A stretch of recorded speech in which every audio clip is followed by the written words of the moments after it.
এই চিন্তার পরিবর্তন আনার জন্য হলো এই মেহনত। আমরা যেটুকু করছি এইটুক, শুধু এইটুকের নামই মেহনত না, মেহনত হলো চিন্তার পরিবর্তন আনা। যতদিন পর্যন্ত চিন্তার পরিবর্তন না আসবে তা আমাদের মেহনত অসম্পূর্ণ থেকে যাবে। অসম্পূর্ণ জিনিসের থেকে কোনো পূর্ণ ফলাফলের আশা করা যায় না, কেউ কোনোদিন করে না। এই জন্য মেরে মহতারাম দোস্ত বুজুর্গ, হুজুর সাল্লাল্লাহু আলাইহি ওয়াসাল্লাম আমি একমাত্র ব্যক্তি যে তোমাদেরকে কোমর ধরে জাহান্নাম থেকে বাঁচানোর জন্য কোমর ধরে টানতেছি। মেরে মহতারাম দোস্ত, হুজুর সাল্লাল্লাহু আলাইহি ওয়াসাল্লামের সবকিছু সাহাবাদের ভিতরে মুনতাকিল হয়েছে, কারণ সাহাবাদের জীবনে আর কিছুই ছিল না।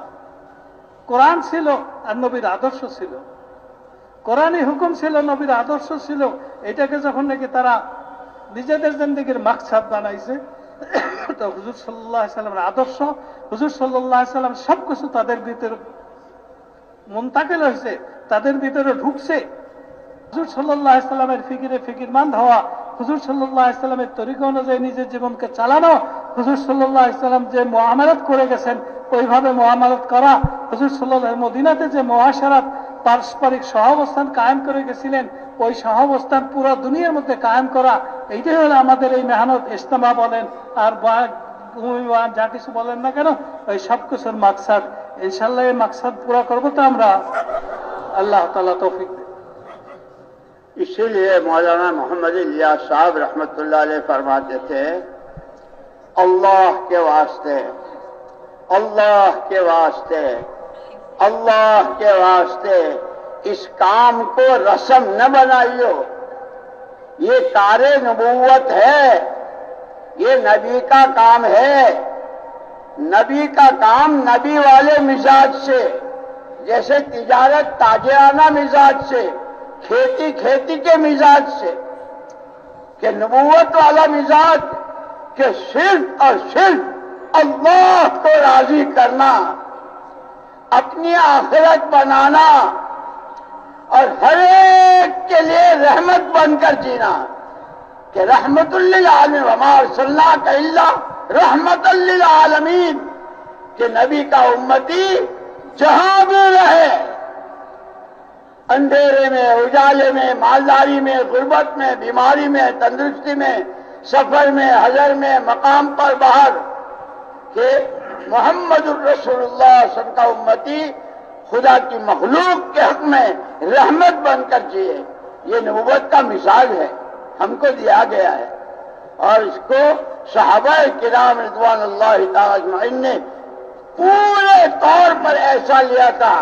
हमने सहाबा को देखा नहीं, लेकिन जब भी किसी सहाबी का नाम आता है फौरन दुआ रज़ियल्लाहु अन्हु, रज़ियल्लाहु, अल्लाह उनसे राजी हो जाए, दुआएं निकलती है।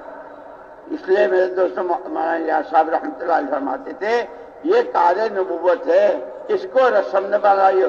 और फिर मिसाल दी थी, यूं फरमाया कि जितने आमाले दावत हैं ये खुद हुजूर अकरम सल्लल्लाहु अलैहि वसल्लम ने किए हैं। आपने गश्तें की है, आप एक एक के पीछे गए हैं, आप मीना मुज़दलिफा में, उनके बाजारों में, उनके मेलों में, हर जगह जाके आपने दावत दी।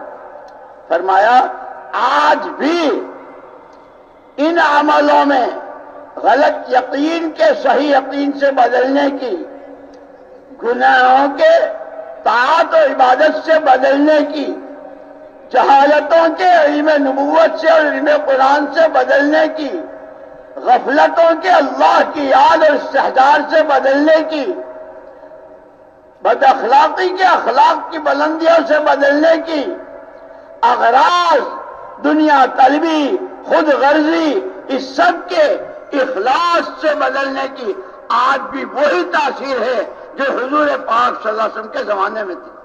और उसकी मिसाल दी थी मौलाना इलियास साहब रहमतुल्लाह अलैह ने, कि जैसे लीमू है,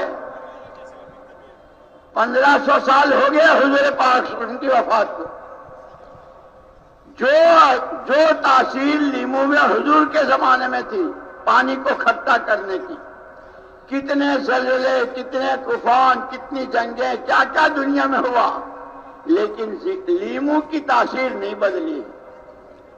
और फिर ये नहीं कि कोई बहुत बड़े बुजुर्ग निचोड़ेंगे तो ही पानी इकट्ठा होगा। साइकिल वाला,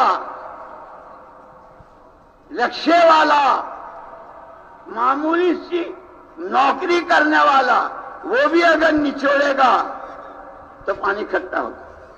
लेकिन फरमाया कि हाँ,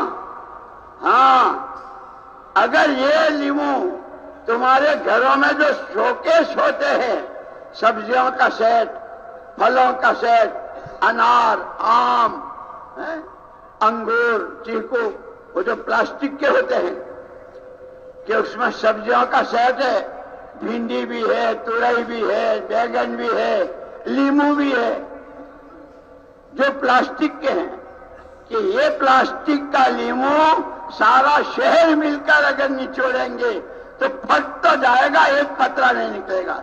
इसलिए अल्लाह के वास्ते इस मेहनत को, इस काम को रस्म न बनाओ। ये कार्य नबुव्वत है, ये मिजाज नबुव्वत के साथ होगा। जान अपनी लगाओ, माल अपना लगाओ, सलाहियतें अपनी लगाओ, किसी से फूटी कौड़ी ना चाहो। अल्लाह को राजी करना है, आखिरत अपनी बनानी है। मेरे मोहतरम दोस्तों और बुजुर्गों, हजरत ইলিয়াস রহমতুল্লাহ আলাইহি সতর্ক করতেন যে দেখো, আল্লাহর দোহাই দিয়া বলতেছি, তোমরা এই কামটাকে রেওয়াজি বানায় না, প্রথাগত এরকম বানায় না। এটা দাওয়াতের কাম, নবীদের কাম, আখিরি নবীর কাম। এটাকে রেওয়াজি বানানো যাবে না।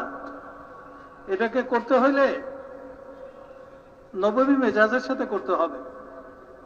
যেমন ব্যবসা করতে হলে ব্যবসায়ী মেজাজে করতে হয়, দারোগার মেজাজ দিয়ে ব্যবসা করা যায় না। ক্ষেত খামারে কাজ করতে হলে কৃষকদের মেজাজ নিয়ে করতে হয়। চাকরি করতে হলে চাকরির মেজাজ নিয়ে করতে হয়। জমিদার ছেলের মতো আচরণ করে চাকরি করা যায় না। প্রতিটা জিনিসের জন্য নিজস্ব একটা মেজাজ আছে, স্বকীয়তা আছে, স্বভাব আছে। ওই স্বভাব দিয়ে ওই নীতিমালা অনুযায়ী করতে হয়। বলে যেহেতু এটা নববী কাম, এই কামটা করতে হবে নববী মেজাজ দিয়ে করতে হবে। নববী মেজাজ নিয়ে সেই করতে পারবে যার মধ্যে তিনটা জিনিস থাকবে। একটা হলো এই কামটা করবে শুধুমাত্র আল্লাহ তাআলার জন্য, আল্লাহকে রাজি করার জন্য। কেন করবে ভাই? শুধুমাত্র আল্লাহ তাআলাকে রাজি করার জন্য, কোনো কিছুর আশায় না, কোনো লাভে না, কোনো লোভে না। দুই নম্বর হলো ভিতরে তলব থাকবে জাহান্নাম থেকে কি করে বাঁচতে পারি। ভিতরে তলব থাকবে, জ্বলন থাকবে জাহান্নাম থেকে কি করে মুক্তি পাই। তিন নম্বর হলো জগৎবাসীর জন্য রহমত হিসাবে বাঁচতে হবে, আমাকে দিয়ে কোনো মানুষের জন্য কষ্ট না পায়।